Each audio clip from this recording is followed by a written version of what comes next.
Welcome back to Sports Splash on LTV. Like I said, a woman will be joining me, but I flouted my own rule, my own law, my own decision. I led Shay to the studio. He's bold, and I'm very sure I'm older than him. I wonder what's happening to his head right now. But it's not about him, it's about the woman who's sitting next to me. And already she's a doctor, quite intimidating. Her profile, her CV is quite heavy. She's well-traveled. She's someone who's played the game at the highest level, and she's giving back to the sports administrator. Her name is Dr. Oluwaseun Abosede Nariwoh. Good morning. Welcome to the program. Good morning. How many years did it take you to acquire 5 pages, which you said you just selected, of success? Oh, dear. Would I say like 37 years, so to speak? 37 years to build this. Yes, so people build this in 50 or more years. Well, let's not talk about your profile. Let's talk about you. Still counting. Yes. Shay, good morning. Good morning. You know they see woman keep quiet. Still counting. Still counting. Welcome to the program. Thank you once again. Yes, Dr. Nariwoh, I met you a few months ago at the head of service games. You played in the finals of the women's table tennis match. It was a lovely encounter. It was a beautiful day for me because I saw you really strive, and I'm seeing you today. I'm like, are you the same person I saw the other time? You look very different. Tell us, what was the experience like playing at the head of service games? Yeah, it was beautiful. I could see myself as that young Bose Aremo, because that used to be my playing name. I could see myself, being very focused, being very confident, and at the same time enjoying it, playing, because we all need to play for the rest of our lives. Yeah, we all need to play for the rest of our life, because when you play, you get to unwind, you get to rejuvenate, you get to be happy, and when you're happy, definitely a whole lot of creative ideas will come up.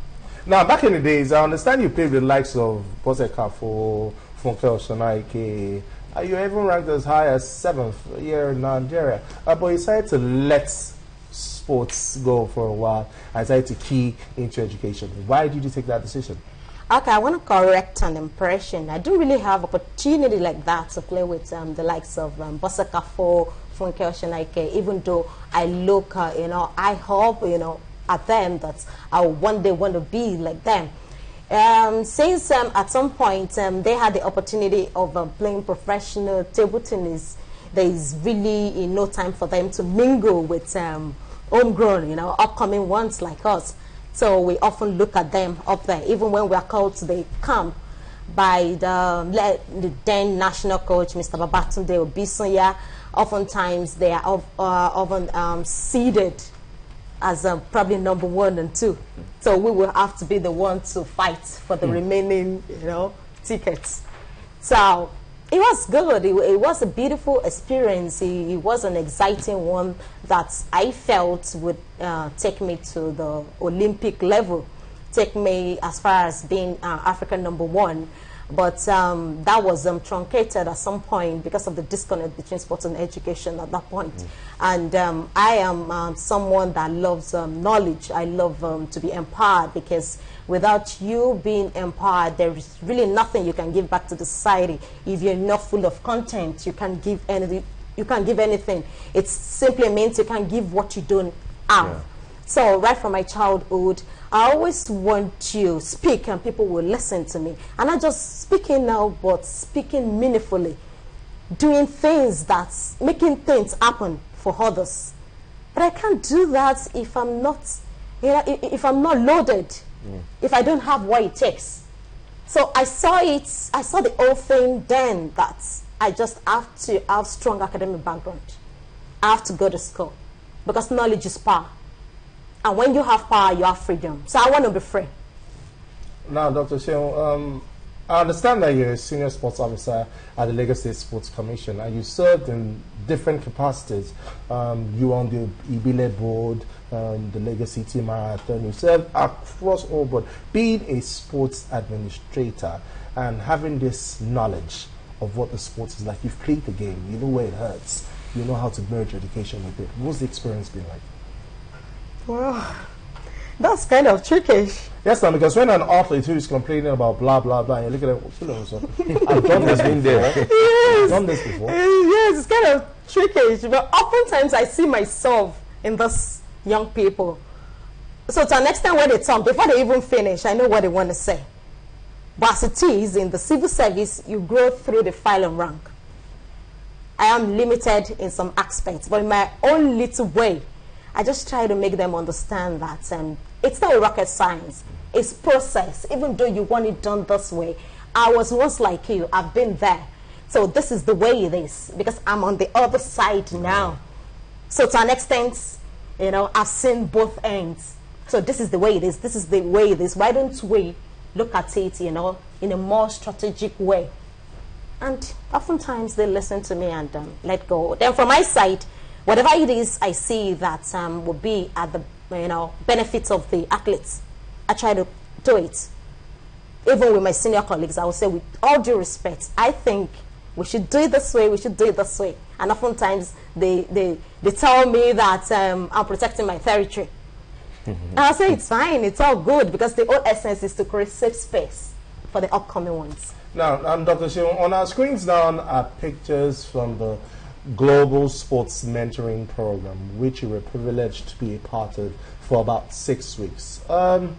You went to America. Not many people are privileged to go there. And I was excited. You met a lot of people. You learned a whole lot. I mean, it's not about what you learned. It's about imbibing what you learned in the people here. You were sent there for a reason. Why did you go to America in the first place? What was it about? How did it start? Okay, that's quite a story. The Odyssey actually started in 2016 during the regime of the late Deji Tinubu, of blessed memory, a great man.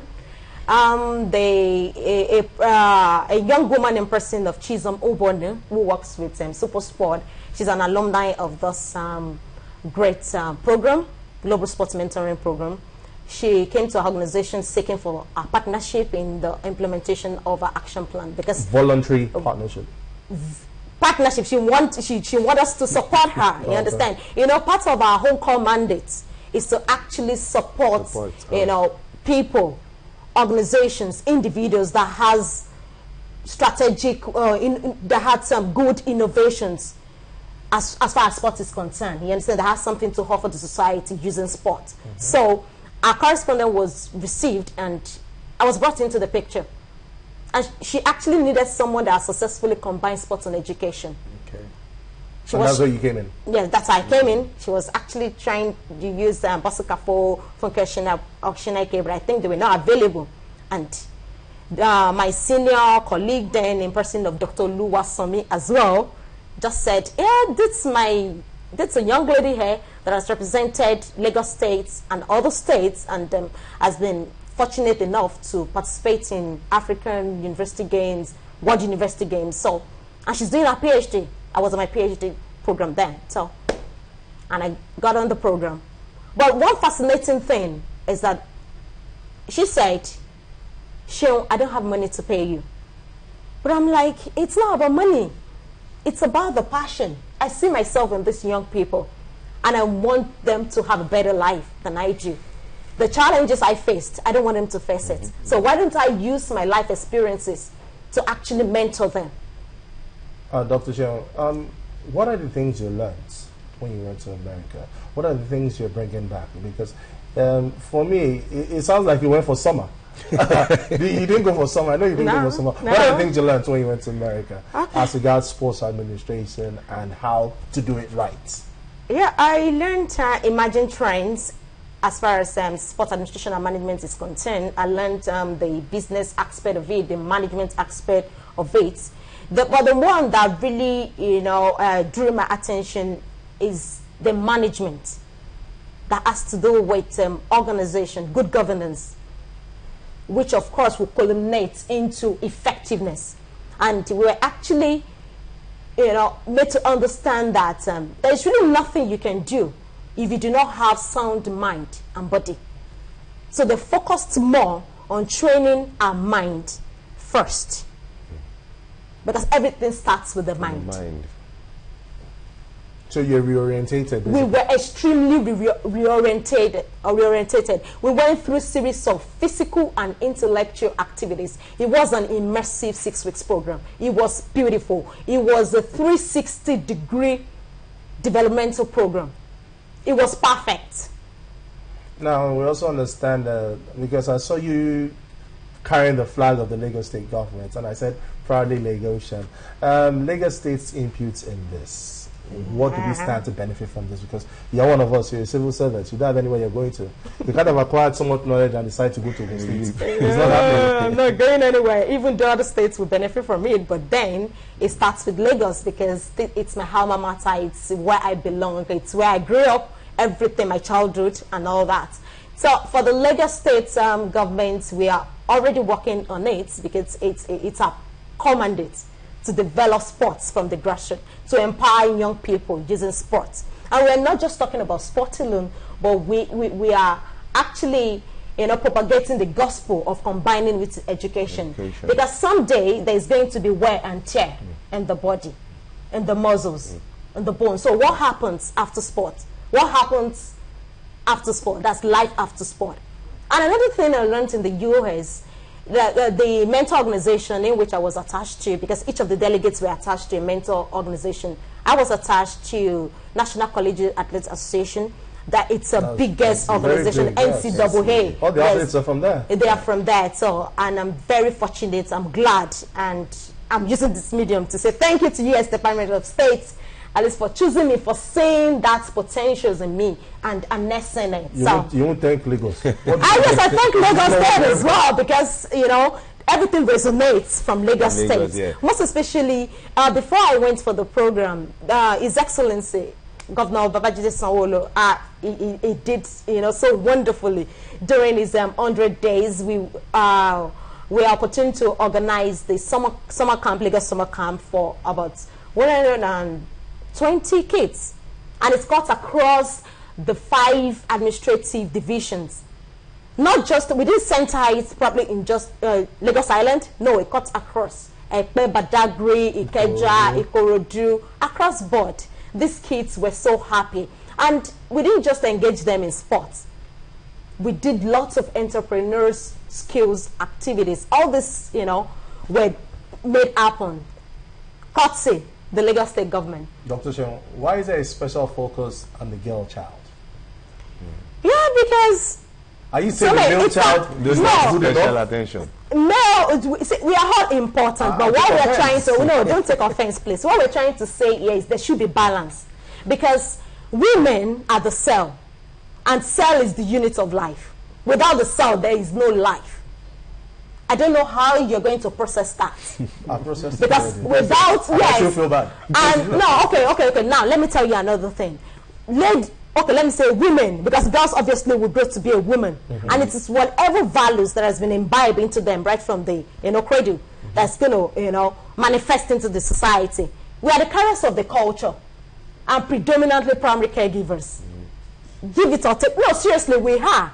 True. Whatever it is that happens in the society today, everything emanated from the woman. And that's why we need to be well empowered. Okay. So you're an advocate for empowerment of the girl child? Yes, I am. I am. And I'm not ashamed to say that. I am. Fair enough. Your action plan, I've seen some of the action plans which you've promised to imbibe on our kids, and I also see that you want to focus on games like table tennis, basketball, Scrabble, football, and taekwondo. There are lots of other sports. Why are these the only sports you're focusing on, basically? Yes, these sports were actually selected based on their peculiarities. And I would say that as we all know that when you participate in sports, there are so many life-changing, life skills that you're going to learn, which of course these skills will help you navigate through challenges of life. For table tennis, that's my sport, and it involves a whole lot of skills. You need focus, you need confidence, you need to be proactive, because it's a game that you make your decisions in a split second. You need balance. For basketball, teamwork, it's very key. There's really nothing you can do on your own. You need to collaborate to make things happen. No one is an island. We all have our areas of specialties. for the Scrabble, obviously, if you're not intelligent, you cannot, you won't even be able, when you receive knowledge, you won't be able to process it. You won't be able to analyze it. Because in the first place, when you receive it, you cannot comprehend. And sports will help you develop that cognitive ability. And the Scrabble itself will build your intelligent quotient here. Wow. Then, of course, Taekwondo. Taekwondo, obviously, we see these days that there are a whole lot of challenges being faced with the girl child. Taekwondo, it's all about self-defense, the confidence, the tenacity. You know the stance. When you have those stance, there is really nothing you can face. You are ready to face the world. Do you mind if I move my seat? No, I'm just trying to show you. So we want the girl child. No, seriously. They just have to be bold. That fierce look. That I can be whatever it is I want to be. All right, then. Where do you see this in the next few years? I see it happening. I see it happening because already plans are ongoing at the Lagos State Sports Commission. Like I said earlier on, before embarking on the trip to the United States of America on the Global Sports Mentoring Program, a life-changing program, I said we organized the summer camp and we intend to, build on it, make this year's zone better than last year's zone, and at the same time, go into the nooks and crannies of the state to ensuring that every girl child participates in one form of sport or the other. And we will just leave them at that.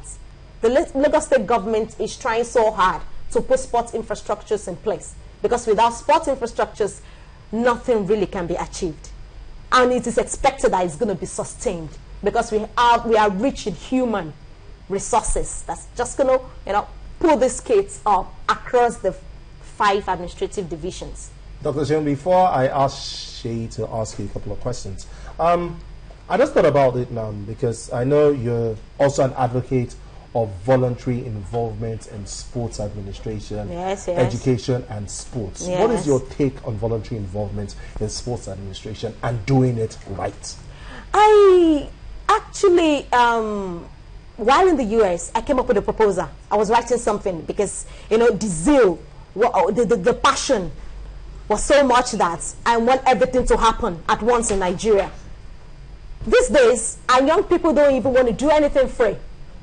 They prefer to, everything they want to render, they want to collect money in return. They want to sing, No, but it's bad. It's not it. If I had not, given free service, I wouldn't have been nominated for the Global Sports Mentoring Program that has really transformed me, changed my perspective about life, and make me, know that it is more important to make things happen for other people than myself. In fact, if your dream is just about you, that dream is small. It doesn't have to be about you alone. We've got 2 hands, one for me and one for other people. No, seriously. Dr. Seun, well said. Shay, you heard all she said.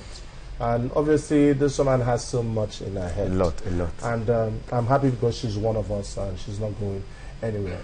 Shay, final words, kind of summarize all what she said, because I have to take a break right about now. Sports administration coming from a woman's angle, saying that there is life after sports. Yes, sports and education is very, very important. What do you have to say? At first, I want to celebrate you for those wonderful achievements. It's massive, and something I picked from our word was preparedness that meets with opportunity. She was being prepared, then the opportunity came up, and she took it with whole hands. So I want to see the implementation of your plans for Lagos State. We want to have the good days of Principal Cup, the good days of school games. We want to see the girl child developing to become better. And I say congratulations to you once again. Thank you. Thank you. Thank you very much. This is Dr. Oluwaseun Nariwoh. I saw her the other day playing table tennis. Well, you didn't win, did you? Yes, I didn't win, and I was glad I didn't win, because if I had won, it would have been a problem. It would have been that we are not working. So are you saying... Because Bosse is actually our product. Are you saying that you lost because you wanted to lose? No, because, of course, I've not been practicing. And she is active now. I'm retired. I only do it, voluntarily. And I wish her well. I want to, I don't even expect her to still be in Nigeria, though. to still be playing, you know, the likes that she plays with. Right, there are lots of opportunities out there. Dr. Oluwaseun Nariwoh, thank you very much for joining us today. She's a senior sports officer at the Lagos State Sports Commission. She's one of ours, and she said that from a sports administration angle, there's so much for the girl child to achieve.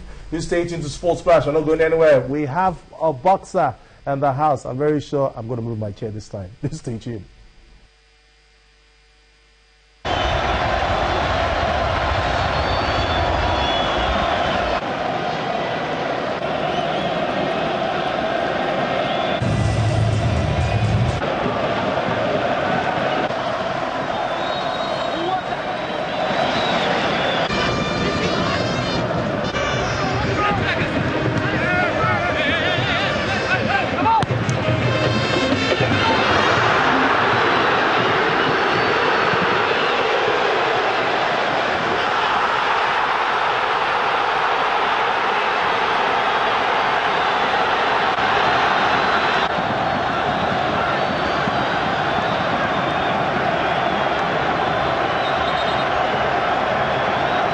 الهدف الأول لمنتخب الجزائر يسجله اللاعب الرقم 9 بغداد.